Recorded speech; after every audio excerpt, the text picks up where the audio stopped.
আরে মা, আমি আমার গার্লফ্রেন্ডকে নিয়ে চলে এসেছি। আরে জিনি, তুমি এখানে? বন্ধুরা, এখানে এসে হঠাৎ করে আমার এক্স বয়ফ্রেন্ডের সাথে দেখা হয়ে যায়। আরে প্রিন্স, তুই চলে এসেছিস?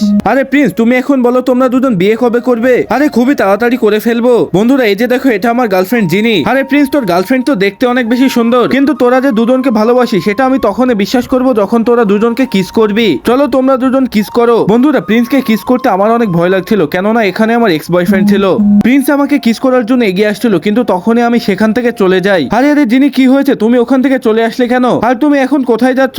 আরে থেমে যা, জিনি শুধু আমার। জিনি, তুমি বলো তুমি কাকে পছন্দ করো? আরে এখানে কি চলছে? জিনিকে আমি ভালোবাসি। আরে তোমরা দুজনই আমাকে ছেড়ে দাও, আমি এখান থেকে চলে যাচ্ছি। বন্ধুরা, কিছুক্ষণ পরে জিনিকে আমি তার এক্স বয়ফ্রেন্ডের সাথে দেখা করতে দেখি। আরে হ্যালো প্রিন্স, আমি এখন ডিসাইড করে নিয়েছি, এখন আমি তোমাকেই বিয়ে করব। আরে তুমি আমার সাথে মিথ্যা কথা বলো না, তুমি এখনই এক্স বয়ফ্রেন্ডের সাথে দেখা করতে গেছিলে। আরে না না, তুমি সত্যিটা আগে ভালোভাবে জেনে নাও। আরে রাজ, তুমি ভালোভাবে শুনে নাও, আমি তোমাকে না রাজকে বিয়ে করতে চাই। আরে জিনি, আমাকে লাস্টবারের মতো জড়িয়ে ধরো। হ্যাঁ হ্যাঁ ঠিক আছে। বন্ধুরা, এখন তো আমি অনেক বেশি খুশি হয়ে গেছি, এখন আমি জিনিকে বিয়ে করব।